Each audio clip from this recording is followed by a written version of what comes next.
So here we have our conveyor belt system from Brian Nolan and Gerard Mulligan, 16156846 and 16182855.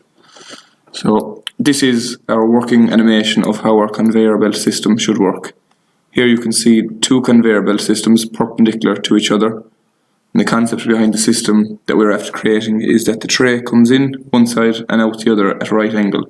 So the tray is ultimately moving along one belt, entering the system that we created, and then changing direction, so it's turning 90 degrees to the belt it came in at the start.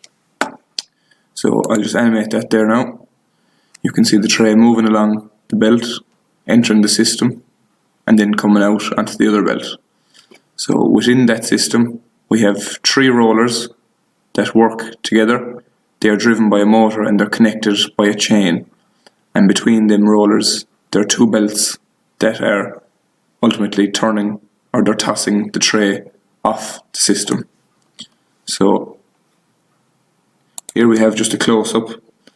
So when we activate the animation, you can clearly see the tray moving from left to right along the conveyor belt.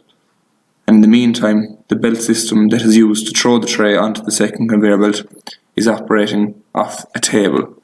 So in this video, you can get a close-up of how the table and the belts are operating. So they're driven by a DC motor, and there's a crank and an off-centric crank there as well. So that's causing the table to go up and down, and it's causing the belts to go up and down. So that's where they meet the tray and toss it off onto the other belt. So in these close-up images we have our rollers A, B and C. So you can see them in the multiple views. They're moving together through a chain mechanism and driven by a DC motor, and between them then you can see the two belts that are mounted to the table, and that's where the crank operates, and it pushes the table up and down and causes the tray to come off.